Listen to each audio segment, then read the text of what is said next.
In 1959, the island nation of Cuba saw the end of the 6-year conflict known as the Cuban Revolution.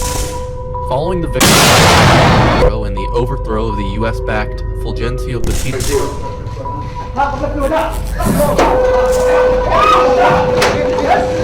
the government proclaiming communist values, something the US had very clearly aligned itself against, it was also nationalizing US interests in the country and becoming allies with the Soviet Union. The prospect of a Soviet ally right on the doorstep of the US was not something the American government was too keen on. So, almost immediately, there were plans forming to either cause or force the overthrow of Castro's government. Of course, there is the well-known Bay of Pigs invasion, where the US enlisted Cuban exiles to essentially storm the beaches of Cuba in order to cause an overthrow of the government. The plan, originally funded and created in Eisenhower's administration and put into place during Kennedy's, was an absolute abject failure. Not only did it not cause the overthrow of the Cuban government, it actually strengthened it, making Castro even more of a hero in the eyes of the Cuban people. Less than a year after the failed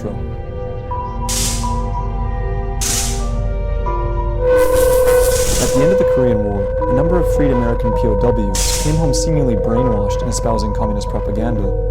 American officials suspected Cuba, including many attempts to assassinate Fidel Castro himself. There's a lot in Operation, but one of the relevant points for this video is that it actually had its own plans for false flag attacks. Attack, or false flag operation, is basically when a country or organization attacks itself or someone else and blames the attack on an entirely different party.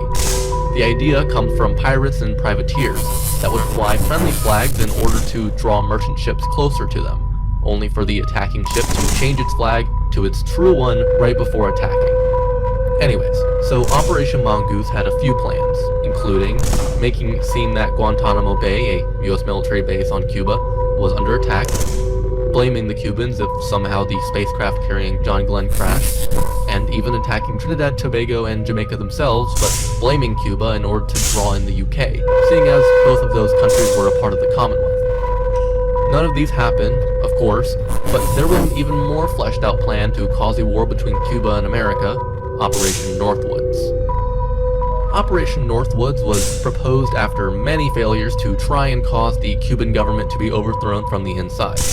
The entire memorandum and two-way mirror. Another common practice was the hosting and observing of LSD-induced parties with live music. These parties were called acid tests, and the culture that grew out of them played a key role in the development of the hippie and psychedelic movements a few years later. Training, ideally for the Cuba to respond aggressively.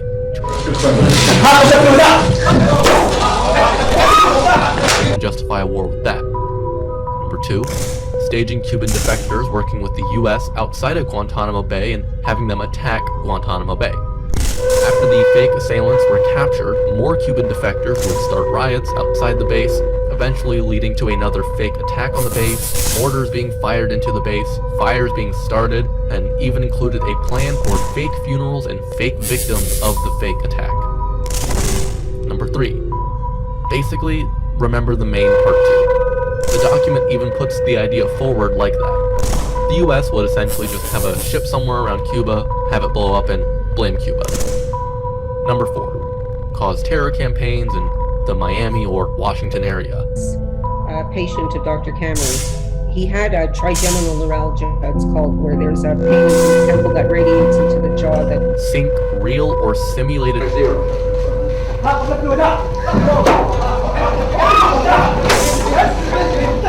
actually Cuban planes attack countries. 6. Harass US shipping and destroy US drones with US planes made to look like Cuban MiG fighter jets. Number 7. Attempt hijacks under the guise that they are by Cuban government supporters and being directly pushed by the Cuban government. Number 8. A very detailed plan that involved taking 2 civilian aircraft and making them look exactly the same, except one would be piloted remotely with no one in it, and the other would be filled with real people.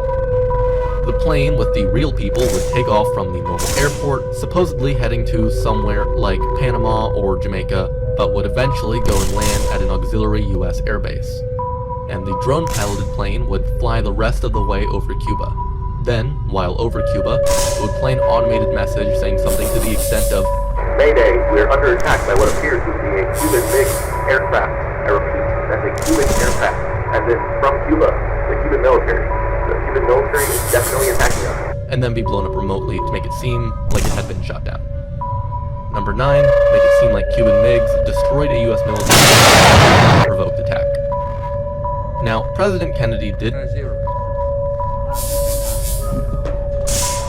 regardless, but especially a good thing here because these plans were brought forward in March of 1962, less than a year before the Cuban Missile Crisis.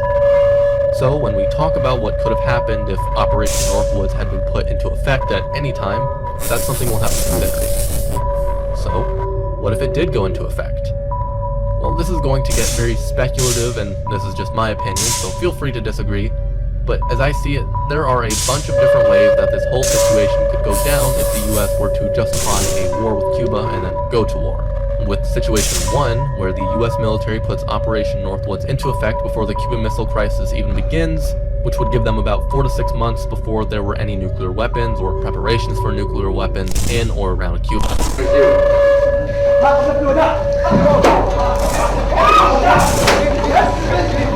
Pretty tight.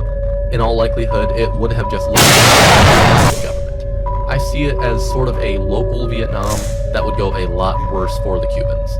Vietnam was on the other side of the world and had allies much closer to it.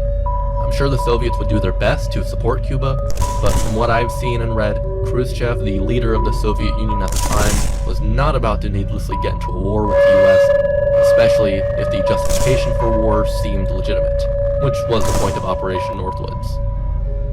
With this, I see it as leading to a replacement of the communist Cuban government with a US puppet government, and possibly leading to more direct involvement elsewhere in Latin America, maybe even a tighter sphere of influence than the US had in our timeline.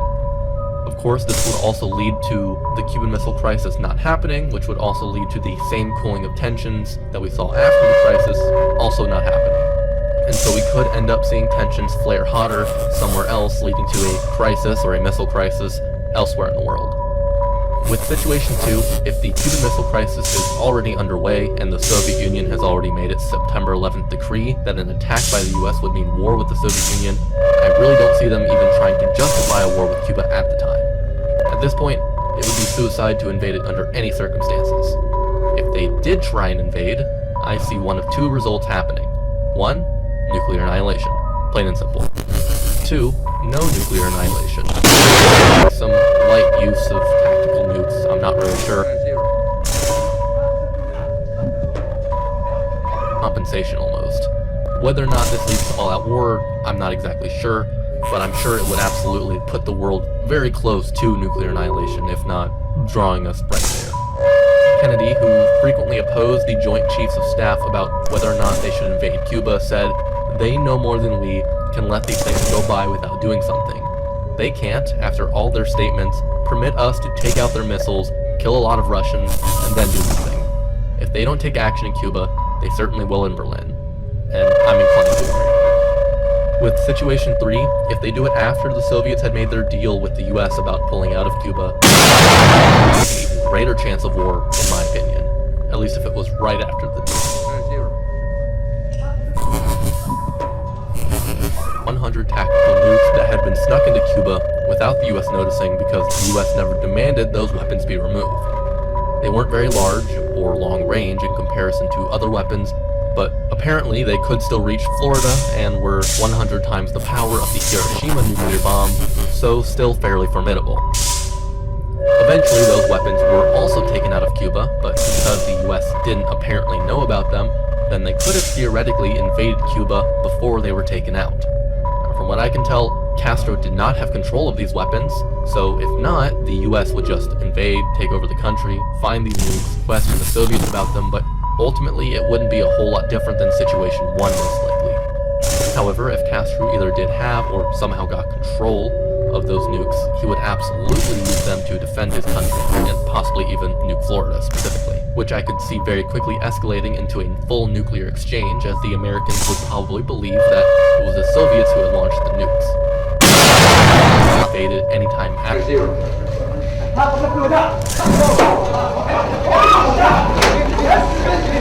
Diplomatically, because they would have gone back on their promise not to invade Cuba, especially if it was discovered that the justification was falsified.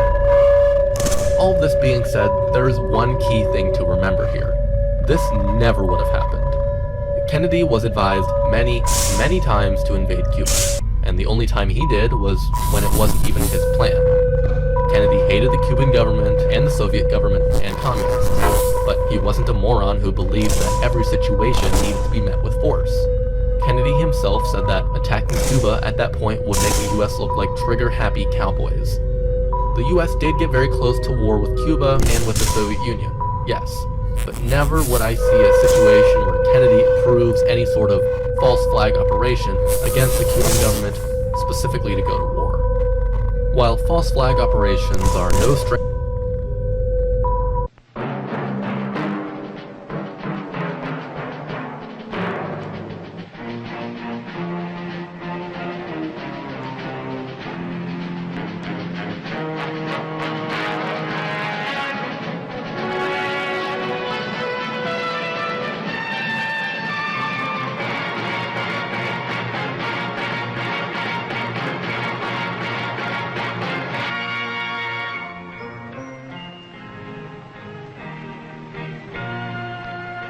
Some people have a deep, abiding respect for the natural beauty that was once this country. And some people don't. People start pollution. People can stop it. Write for Pollution Booklet, Box 1771, Radio City Station, New York.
Very